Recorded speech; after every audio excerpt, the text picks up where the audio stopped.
Good evening, you're watching Left, Right and Centre. I'm Nidhi Razdan and the big breaking story tonight. Indian and Chinese troops have clashed again on the 9th of December, this time at the line of actual control in Tawang in Arunachal Pradesh. In a brief statement released this evening, the government said that the face-off led to minor injuries to a few personnel from both sides and that the two sides immediately disengaged from the area. Now this comes just a couple of years now, 2.5 years after that horrible clash in Galwan in Ladakh, which led to the deaths of 20 Indian soldiers and reportedly 40 Chinese soldiers. And it was at that time the bloodiest clash that had taken place between both sides in decades. Today's information is coming literally 24 days after Prime Minister Modi and President Xi exchanged greetings on the sidelines of the G20 summit. Joining us now for more on this developing story is my colleague Vishnu Shom. Vishnu, what more do we know? There is also an official statement from the Ministry of Defence now. Yes, there's a statement from the government now, Nidhi. This is an incident which took place from the 9th. It's interesting that this information should actually come out 3 days after it took place. There have been injuries on both sides. There have been all sorts of reports, fairly large numbers of soldiers, according to some reports, of Chinese having come across or having tried to come across the line of actual control. But then we've spoken to a lot of senior officers who say that there is no clear indicator of the number of Chinese soldiers who may have been involved. Some other reports suggest that 6 Indian soldiers were injured and taken to a hospital in Guwahati, flown there. Even if Indian soldiers who were injured were taken to a hospital in Guwahati, the base hospital, it's unclear what the numbers were, but what we do know is that the injuries themselves were fairly minor. It was resolved, this standoff, after local commanders on both sides met, and that's the usual way of doing it. But what happened this time, and it's not happened since, to the best of my understanding, August 2020 in Ladakh. That was in Ladakh, this is in Arunachal Pradesh. The reason it was different is whenever Indian and Chinese soldiers have patrols which come face to face, both sides do what is called a banner drill. So the Indian soldiers have a drill which says this is Indian territory, please go back, and the Chinese have the same. And therefore both sides of soldiers turn back. Now this didn't happen this time, and there were fisticuffs, there were physical skirmishes which took place. This just is yet another example of how the line of actual control, which is also known as the McMahon line in Arunachal Pradesh, is contentious. There are large parts of the McMahon line which are disputed by India and by China, depending on what their respective positions are. And so the possibility of something like this happening is not ruled out. It was in August 2020 on the south bank of Pangong, sometime after the Galwan clashes, that there were clashes which I believe took place in Ladakh. But since then there's been no further clashes, at least none that have been reported. And I think that's also important to mention. But I guess, Vishnu, the question would be, what exactly, the two sides have been engaged in talks, at the military level, at the diplomatic level as well. And what has emerged from that? We also saw the two leaders, exchanging greetings after a very long gap on the sidelines of the G20 recently. Of course, tensions remain. So the question is, where are we headed with this limited engagement with Beijing at the moment? I think this needs to be seen as a one-off incident for now.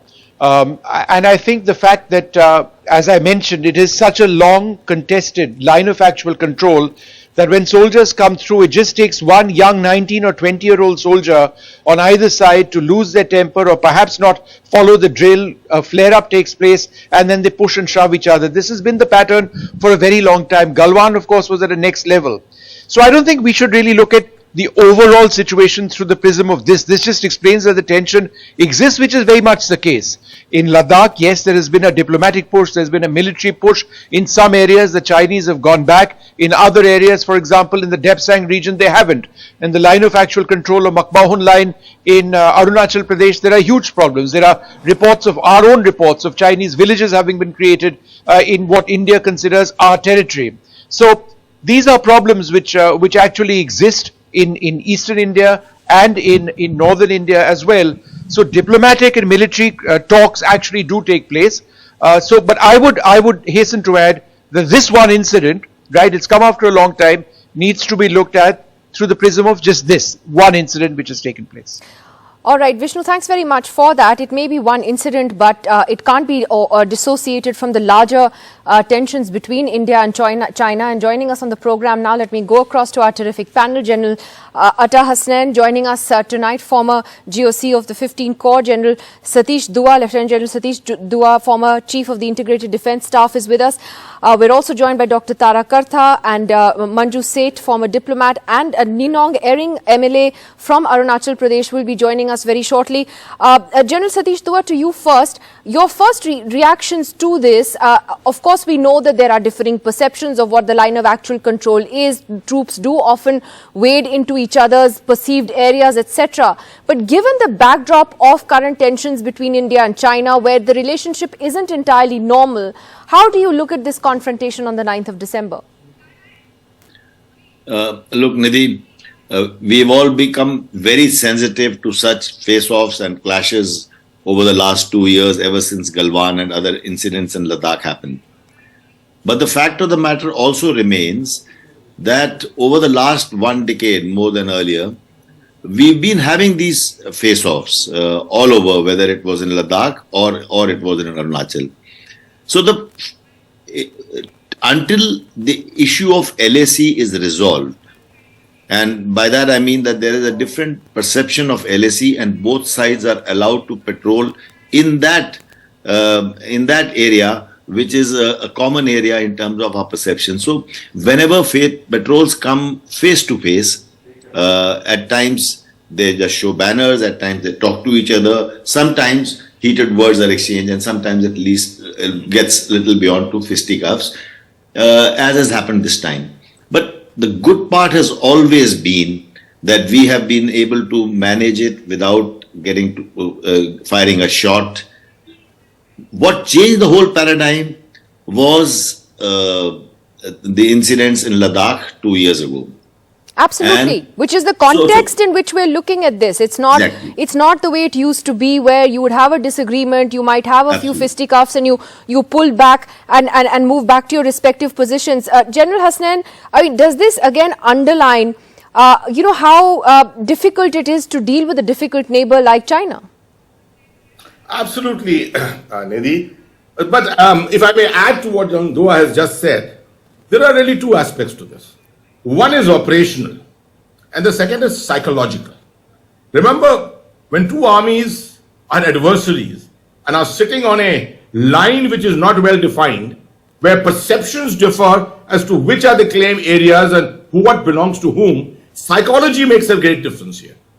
And with China, psychological games is a very important aspect in this entire issue which is going on. Right from 2005, the Chinese have been doing this, playing games with us, attempting to establish their claim lines by coming and leaving chocolate wrappers and tins of condensed milk and things like that, and then going back. And then we go into an area which we perceive and do a similar thing. If the two patrols come face to face, then we do the normal flag drills. But one of the very major issues, which perhaps has risen more from the LOC and come to the LAC, is this whole aspect of moral dominance. The dominance on the LAC. Which is the better army? Which is the better armed army? Which is the better, more physically fit army? Things like that. These are the kind of notions which emerge out of this. And the Chinese think that they can browbeat the Indian army, not realizing that this army is as experienced, much more experienced than what the PLA has ever been. And therefore, they come to grief many times. In Galwan, well, people say they did not come to grief, but perceptions, reports subsequently told us some other different things. I would not pay too much attention to this particular clash, as Vishnu just very correctly surmised for you. This seems to be a one-off affair at the moment, but this is a time when you find these kind of contingencies. The Chinese may very well have decided it's been very long. It's time we do show some moral domination on the LAC. Let's go and have a minor clash from which we can pull back. That was actually my next question in terms of timing. Ambassador Manju Seth is with us. Ma'am, in terms of looking at the timing of this, very often we have seen that when we do have a high-level engagement with the Chinese leadership, you have these incidents taking place. It was just a greeting a few weeks ago, but now, we have this incident on the 9th of December. How do you see the timing? Absolutely. I think it's, again, as General Hasnain has also said, it's a message to us. They want to keep sending messages to India that we are the more powerful neighbor. We are the dominant power in Asia. So India should remember that. That is one message. And the second thing is that they had this, if you recall, they had a kind of declaration that they empower the PLA to claim all that belongs to China. And what the Communist Party perceives as Chinese territory, which is now under occupation by others, which includes Arunachal Pradesh, because they've said very clearly that they would like to, regain control over South Tibet, which they say is, Arunachal. And so they are trying to send these messages to us, to India, to say that we will do what we like. And it may be a one-off incident, but these one-off incidents will add up because there's been a lull for some time. And I think they will look at, and I think they're looking at, again, sending a message to India. And again, India did not have a proper meeting. The Prime Minister met many other heads of state and government. It was just a greeting. Just a greeting. So that also may be a kind of signaling that they are trying to do that, they didn't ask for a meeting, of course, but neither did we. So the relationship is obviously not where it used to be at one time. So I'd like to go across to Ninong Ering, MLA from Pasighat West, former MP also from Arunachal East. Thank you very much, Mr. Ninong Ering, for joining us. What more can you tell us about what happened on the 9th of December, sir? Jai Hind. I hope I'm audible because... yes, we can hear you. Yeah, we have some problems with the networks and all. But anyway, I'm thankful that you could at least, the NDTV could, project difficulties that we have in Arunachal Pradesh.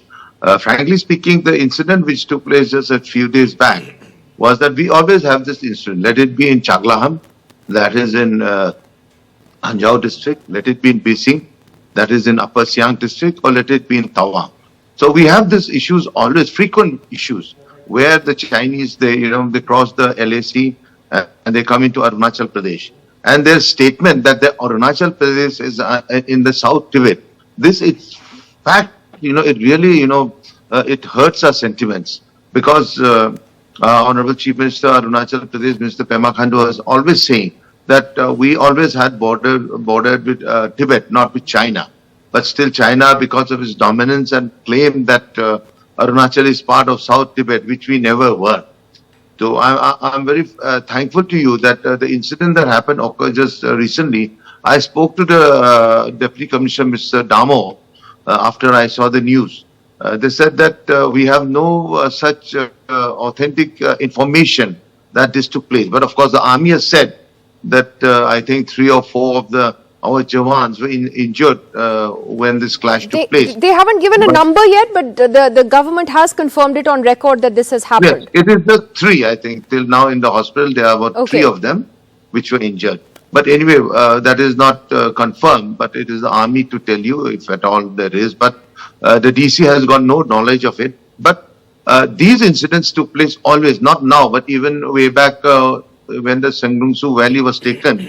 Because now the areas where these army are, it goes below -3, even 10. So that time our army pulls back a bit into towards the plain or where the snowfall is less. But are fisticuffs common in these clashes that happen?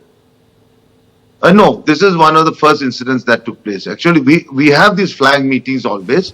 And then even when let it be in Gailing or let it be in Chaglaham, where the army they get they face to face, and they say that this is our area, and the Chinese say that this is our area. But you will see that Arunachal Pradesh is becoming a bone of contention, and frankly speaking, we are very much inside the McMahon line. China does not accept that. So that is very wrong on their part because this has been agreed, not now, but in the Simla agreement also it was agreed where the Chinese representatives also were there and they would abide with the McMahon Absolutely. line. And we do see them often making noise about, routine visits even by our leadership. to Arunachal Pradesh and making a fuss about it. But Dr. Tara Kartha, there was a lot of speculation after the whole incident in Ladakh happened in 2020 that China would seek to perhaps engage with India on other parts of the LAC, and that seems to be the case if we look at what has happened on the 9th, that we just cannot afford to be lax on any other part of the border. It's not just Ladakh. No, there's no question of relaxing. But since you were asking in relation to Galwan, how does it look like? I mean, I think as far as I know, there were reported clashes in October. I mean, clashes again like this minor. Clashes in October 21 in more or less the same area. And I think one in Barahoti also. Like the gentleman said from Arunachal Pradesh just said, there have been clashes all along. But the thing is, the Galwan commander has been honored, as we know, as a torchbearer and so on and so forth. So what kind of a message are you sending to the other commanders? That if someone wants to be honored and noticed, one is that it's a more aggressive stance is being honored. Right? That's what you're trying to send that message across. So I think it is worrisome, because it is not as if there is any sense in China that post Galwan we need to be a little more careful at how we handle things, that we need to keep India, calm, because that was for us an inflection point. So clearly they are perceiving it quite differently. That's, I think, but it is not something, as I would agree, as Vishnu Som says, it's not something that you need to sort of overplay, but nonetheless, I would say it is a sign of increasing aggressiveness. Can I ask you, though, that one of the criticisms that's often come from the opposition has been that the government hasn't been transparent enough with the country on what has actually happened in Ladakh and what the situation is. Is that an assessment you share? Any government anywhere in the world will not give all details. I mean, it is always, some amount is always kept back, especially in sensitive areas. And I think the government has been as open as it can. I mean, unlike China, which hid how many, you had that report saying that it required President Xi to say how many people had died. They had to clear it with President Xi first. We are not like that. We honored our heroes. We looked after their families and so on and so forth. So there is no question of hiding those things. I mean, there is no question either of hiding the clash. If the clash took place, I'm sure they'll say so. If it's a minor clash, which that take place all the time, as General Hasnain says, then one doesn't overplay it. That's all. Gen Satish Dua, the question though is that there is obviously a larger Chinese game plan, which we've been sort of a pattern that we've seen play out, especially in the region, a more aggressive, a more assertive China. And President Xi, the all-powerful leader. Therefore, are all of these sort of the ingredients for making for greater tension, perhaps, between India and China now in the coming years? Yes, I think we are bound to see more of such. The BPMs and the talks that are taking place, including the MEA level talks, are sorting out a few issues. We still have a couple of flashpoints left in Ladakh. But the basic fact remains that as long as differing perceptions of LAC remain, and that will not be solved till we exchange maps, and that's a very long way to come. So we are bound to see some clashes occurring over time. Now, we also know at the higher level, at the national level, we know what how China is seeing things, if things are materializing between the leadership or not. So it is all going to play out on the LAC. So like General Hasnain said, so we are looking at the strategic level and the operational level and the interconnect between the two growing day by day. Therefore, General Hasnain, I'm getting last comments from everyone. General Hasnain, to you first. How does India engage with China in a situation like this? Do we continue to do it the way we have been for the last couple of years, which is not fully business as usual, but you have a certain limited engagement that continues? How do we handle this? See, Nidhi, my perception remains that it's hardly possible that India and China are going to go to all-out war. But the possibility of these kind of clashes taking place from time to time, number one, the main reason for it to focus India's attention on its land borders and keep it away from the maritime zone where the actual threat exists. This is the ploy, this is the strategy which China has played out for the last 15 years and is going to continue playing out. We are at the same time engaged in a $120 billion trade, much of it in favor of China. Now the two nations have learned to live with each other on this through this kind of a methodology. I don't see any reason why our engagement cannot continue. We should try and improve our relationship. We should try and make sure that we don't come to a point of inflection, the point of a point of no return, deterioration, or anything of that kind, because this is an issue which is going to fester for very, very long. And I think we are learning to live with it. And that is why these kind of engagements on the line of actual control from time to time will continue as long as it doesn't become a pattern, as long as there is no tactical advantage gained by China against us at these points where these clashes are taking place. I think this engagement can continue. All right. I have to leave it at that for the moment. Thank you very much to all of you for joining us on what is a developing breaking story tonight.